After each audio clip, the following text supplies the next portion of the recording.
Hi guys, it's Steve with Ringing Steel. We're here today. I'm going to tell you a little bit of story about what Ringing Steel is and how we came to be and where we're headed. While I'm doing that, I'm also going to be stippling this Glock 21 that I've been working on. We've gone in and we have cut the borders. We've recessed the borders, we've stitched the borders, and now it's time to start stippling. We've gotten all the framework done. We did the mag cut and the undercuts and all that jazz, gas pedal. And yeah, so this can be a little mind-numbing. Normally I like to listen to music, but today I get to talk to you guys. So now what I'm going to be doing here is this just a random microdot type texture. So we're just going to you can see it kind of a little bit on the other side. I wanted to show you real good here, how we're going to go about doing this. So, safety glasses, you always need those. The smoke from this, the heat from this, it can get in your eyes a little bit, and it can get a little bothersome sometimes. And turn on my fan here, because that evacuates that smoke. So here we go. We're just going to try to keep kind of straight up and down, and it's just a dot, and you want to try to kind of keep a rhythm. Feel the pressure. And we're just going randomly all over. So, Ringing Steel, my company, I started as a gunsmith. I knew I wanted to be a gunsmith back in elementary school. So I went to, after I graduated high school, I went to Trinidad State Junior College, got into their gunsmithing program. Well, kind of. I graduated high school. I took a year off. I was tired of school. Went to work as an apprentice gunsmith. Didn't make hardly any money, but I learned a lot. Spent a year doing that. Then I went to school for gunsmithing. Was in gunsmithing for a year and then found that I needed to make some money now. So I ended up getting out of school and going into the workforce.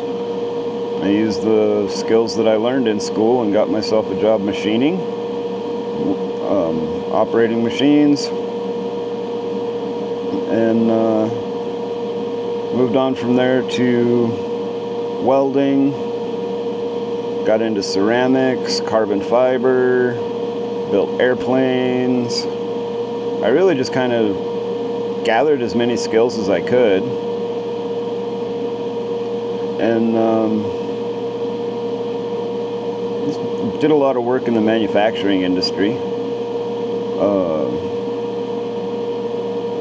And then through the way the world works, I met my wife and worked her through school as a welder, putting up high-end handrails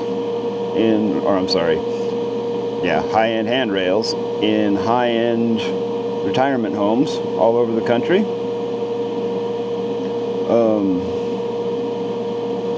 When she got through school, she decided, well, what do you want to do? I don't want you working on the road anymore. What do you want to do? And I said, well, I've always wanted to be a gunsmith. So she said, well, I'll go back to school and finish that up. And I told her, well, where we live, there's really not much work. I said, well, open a company and make a business. So here we are. I went back to school. Now we're doing some work. should have our federal firearms license coming here hopefully in the next 6 months. Our county takes forever dragging their feet trying to get through stuff like that. So in the meantime, I am not currently accepting frames for work, but I am accepting grips and stocks and whatnot. I just can't do any work on serialized parts. But yeah, like I said, we own the land. I live out here, own my own gun range. And we're trying to build a business and trying to get things going. So your guys' subscriptions and comments and likes, all that definitely helps us. We're trying to get some word out, showcase a little bit of my work. Here coming soon, we'll probably do some videos on the guns I built in school. Because there's quite a few of them. It's not like those online schools where you get to, put together a black powder pistol. I mean, that is part of it. But there's so much machining, there's so much other stuff that goes on, like I just couldn't see doing an online school.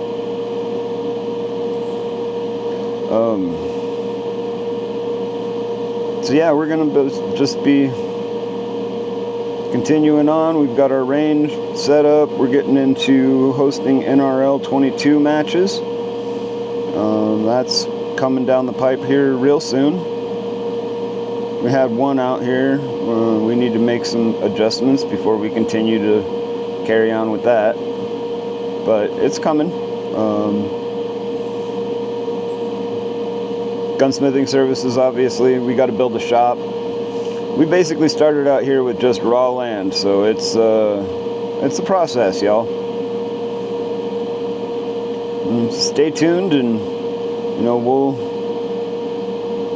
take you along for the ride. This is one of the first steps in doing it, is being able to do professional quality work.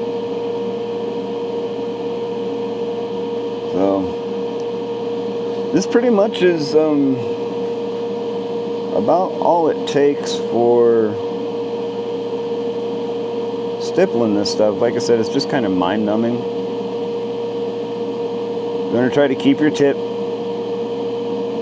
consistent angle, consistent pressure, consistent time.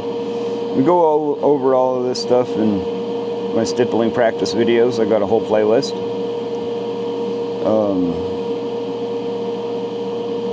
This is probably, of all of the steps of the process, the one that takes the longest, but requires the least attention, at least with this pattern. There's some patterns out there.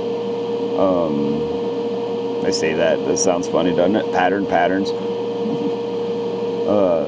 Like the basket weave and other such things that you really got to pay attention to. But this one is pretty easy to just kind of carry on a conversation with everybody. I try not to enclose things. I try to just expand out randomly. I might start in different places.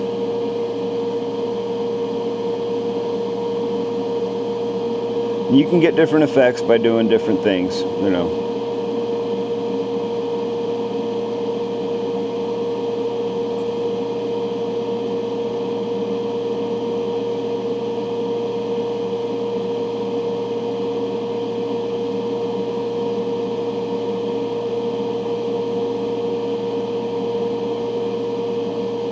So custom rifles is really what my jam is. It's what I really enjoy building. And I've done some pretty neat stuff.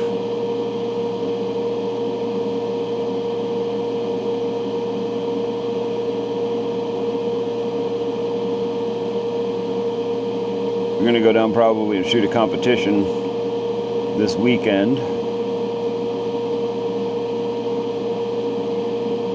Check out another range, talk to some people, and I just might take this firearm, show it off. We'll see how she turns out. I got a good feeling about it though.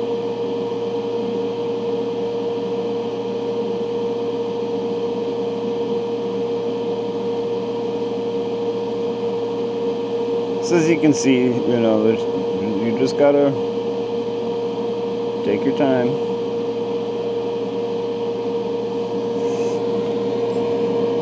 And down here at the borders,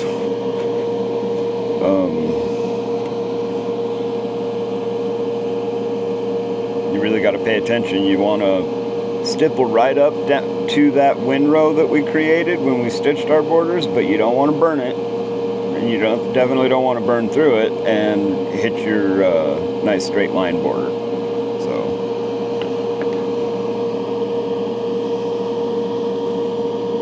ooh.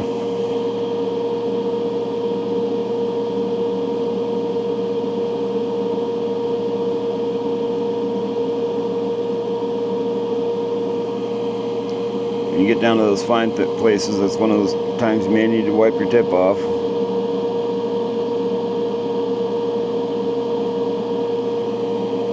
Kind of hard for me to see at that angle. Let's flip you around here.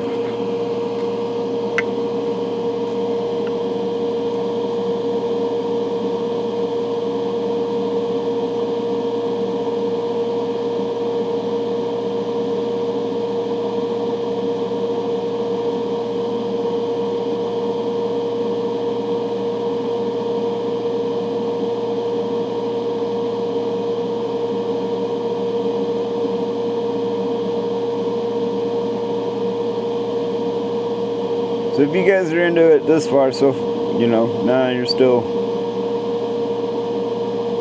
interested, I hope. Drop a comment. Let me know which video I should make for you guys first. Do you want to see my rimfire competition rig? Or would you like to see my centerfire competition rig? I'm gonna make a video on both, but I want to know which one you guys want to see first.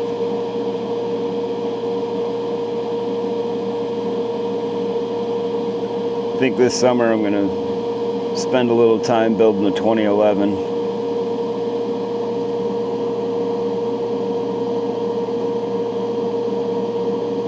I have too much fun competing. It used to be I built guns and used guns for hunting purposes. And man, did I do a lot of hunting. I couldn't find people that wanted to go hunting with me as often as I wanted to go, so I did a lot of it by myself. I got tired of inviting people. This last year, I built a rifle for my brother, 35 Whalen, on an old Mauser. Turned out really slick. I'm gonna build one for my dad here pretty soon. They both joined me this last year. We had a really good time. Saw some elk, saw some deer. They drank some beer.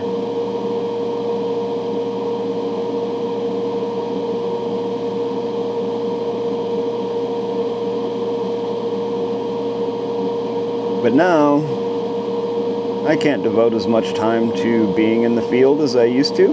I've got a wife and a life. So, this is the new game, the new hobby is competition. So I'm going to be building myself a new competition pistol also. We'll see where we go. As soon as I get my FFL, man, I can start building them for you guys. I look forward to it. Don't forget to subscribe. I'll let you know when it happens.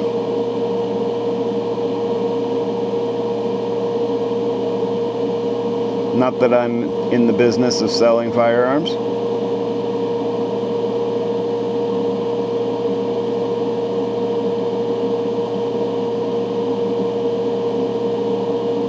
I am in the business of making them awesome.